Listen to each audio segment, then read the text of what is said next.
Assalamualaikum warahmatullahi wabarakatuh. Waalaikumsalam warahmatullahi wabarakatuh. Baiklah, pertama-tama marilah kita panjatkan puji syukur kehadiran Allah Subhanahu wa Ta'ala karena telah memberikan rahmat-Nya sehingga kita dapat berkumpul pada Zoom hari ini. Tanpa memperpanjang mukadimah, kami dari kelompok 1 beranggotakan 7 orang dan saya sendiri Miadi Sundi Putri dengan NIM 22110025 dan rekan saya Fitrianti dengan NIM 22110030. Saya Cindi Amelda dengan NIM 22110002. Saya Nanda Armila dengan NIM 22110027. Saya Nikan Ladila dengan NIM 22110018. Saya Mela Sofia dengan NIM 22110004. Dan saya Muhammad Fani dengan NIM 22110035. Baiklah, langsung saja. Di sini kita akan membahas tentang pox virus. Introduction-nya, pox virus adalah virus terbesar dan paling kompleks yang terdapat pada manusia, burung, hewan, dan serangga. Virus-virus ini yang termasuk dalam famili Poxviridae, termasuk sekelompok besar virus DNA yang secara morfologis mirip dan berbagi protein nukleokapsid yang sama. Kasus cacar endemik terakhir pada tahun 1977. Pemberantasan total penyakit cacar dipastikan pada tahun 1980 dan laporan resmi mengenai penyakit tersebut serta pemberantasannya telah muncul. Oleh karena itu, cacar dibahas di bawah ini, namun pentingnya hal ini tidak boleh dilupakan. Penyakit ini membentuk sejarah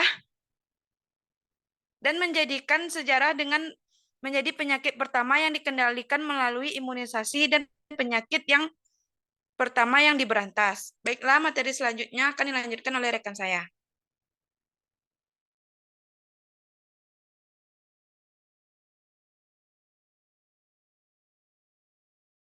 Yang kedua yaitu klasifikasi pox virus. Yang pertama yaitu ada orthopox virus, yaitu genus orthopox virus mencakup virus cacar mamalia seperti virus cacar yaitu variola, vaccinia, cacar monyet, cacar sapi, kerbau, cacar kelinci, cacar tikus, dan cacar unta. Yang kedua yaitu parapox virus. Parapox virus ini termasuk virus hewan berkuku yang kadang-kadang dapat menyebabkan infeksi pada manusia.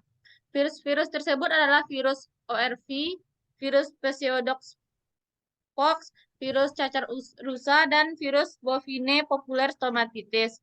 Yang ketiga yaitu virus Yatapox, yaitu virus Tanapox dan virus Yabapox yang terutama ditemukan di Afrika. Yang terakhir yaitu Molluscipox virus. Virus ini termasuk virus Molluscum contagiosum. Berikutnya yaitu ada kerentanan pox virus. Pox virus memiliki kerentanan terhadap sifat kimia dan fisika. Adapun beberapa yaitu sensitivitas terhadap suhu, sensitif terhadap pH dan stabilitas lipid, dan sensitif terhadap radiasi. Selanjutnya akan disampaikan oleh rekan saya.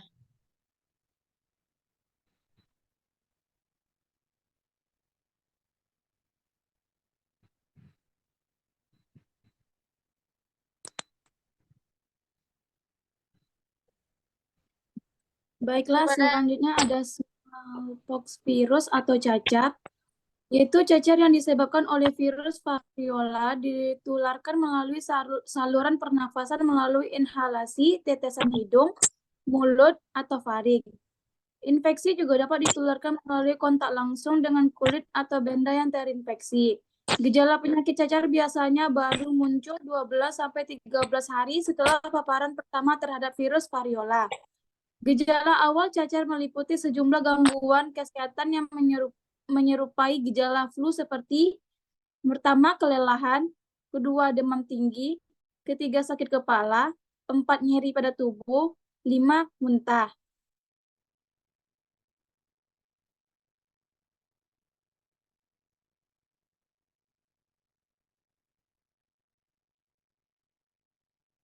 Selanjutnya ada epidemiologi, yaitu yang pertama distribusi geografis, yaitu kasus cacar terakhir yang terjadi secara alami terdeteksi di Somalia pada tahun 1977. Kasus terakhir yang tercatat pada manusia yang disebabkan oleh infeksi laboratorium yang tidak disengaja dilaporkan di Inggris pada tahun 1978. WHO pada tahun 1988 menyatakan bahwa cacar telah diberantas dari dunia. Saat ini, satu-satunya isolat virus yang diketahui masih disimpan di laboratorium di pusat tersebut pada tahun 1990-an. Diketahui bahwa virus cacar telah digunakan oleh beberapa negara dalam program perang biologis mereka. Yang kedua, reservoir, sumber, dan penularan infeksi cacar adalah penyakit yang sangat menular. Sekresi pernapasan dan eksudat dari lesi kulit merupakan sumber infeksi yang paling umum. Penyakit ini paling sering ditularkan melalui inhalasi cacar. Para pasien sangat menular pada minggu pertama timbulnya ruam setelah demam mulai muncul. Selanjutnya akan dilanjutkan oleh rekan saya.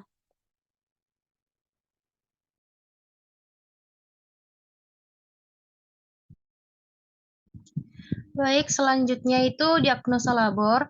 Cacar biasanya didiagnosis secara klinis. Kriteria utama diagnosis secara klinis cacar meliputi yang pertama, fase prodromal demam terjadi 1-4 hari sebelum timbulnya ruam.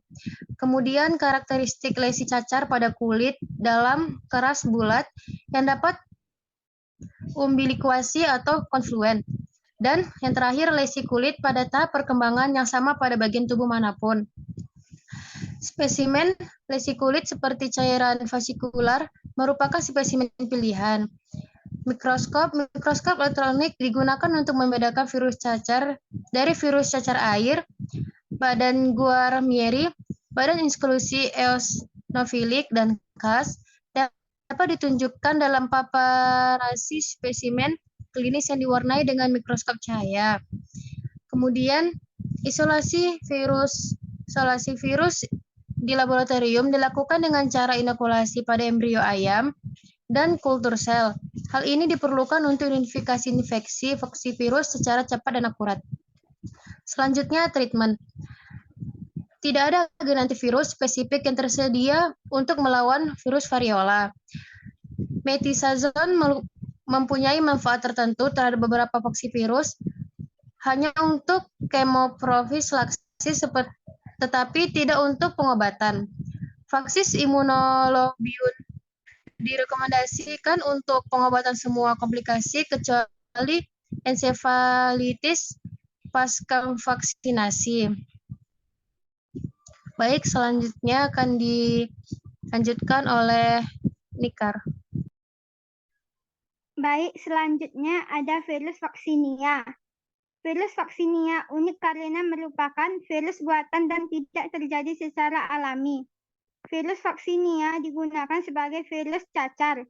Virus Vaccinia ini dapat dengan mudah disebabkan dari isolat segar virus cacar sapi dan virus cacar, seperti yang ada pada gambar.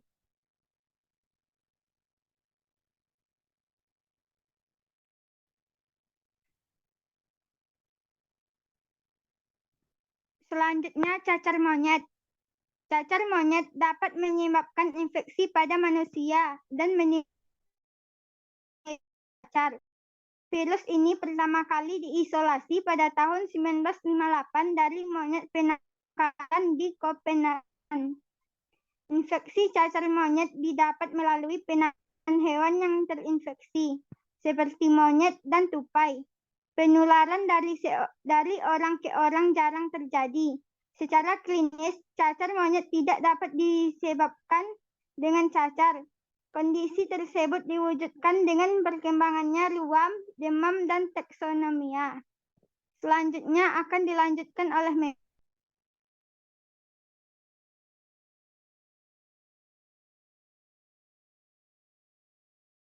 Selanjutnya cacar kerbau.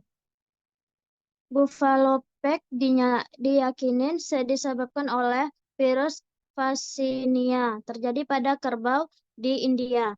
Pada kerbau yang terinfeksi, virus menghasilkan lesi berjerawat pada air mata dan ambing kerbau menyusui.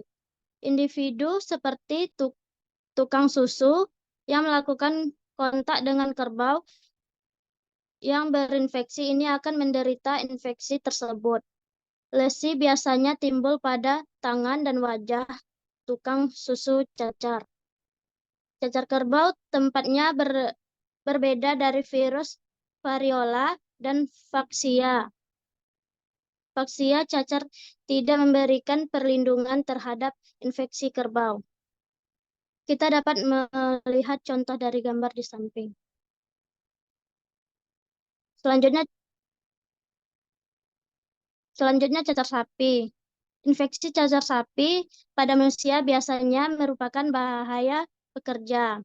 Cacar sapi secara antigenik menyerupai virus variola dan vaccinia, tetapi dapat dibedakan berdasarkan lesi hemoragik yang timbul pada CAM dan kulit kelinci infeksi. Infeksi cacar sapi pada sapi menimbulkan bisul pada puting susu dan ambing. Penyakit ini mungkin menyebabkan ke sapi lain dan manusia selama proses pemerahan. Infeksi cacar sapi alami juga ditemukan pada hewan liar yang dipelihara di kebun binatang termasuk centa dan gajah, serta pada kucing peliharaan. Ini contoh gambar cacar sapi. Selanjutnya akan dilanjutkan oleh rekan saya.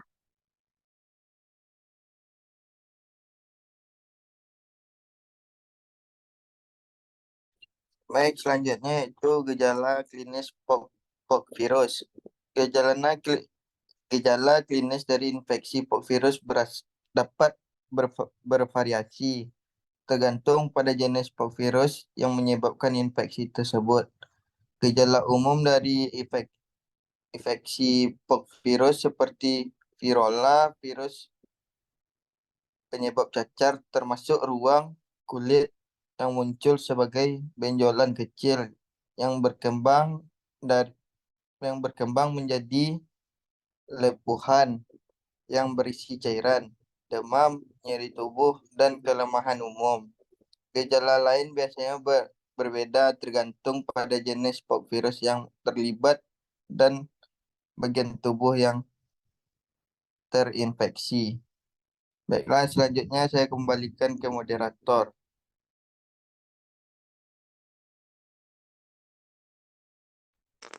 Baiklah, demikianlah hasil presentasi kami dari kelompok 1. Saya sebagai moderator, kurang dan lebihnya saya minta maaf. Saya akhiri dengan Assalamualaikum warahmatullahi wabarakatuh. Waalaikumsalam warahmatullahi wabarakatuh.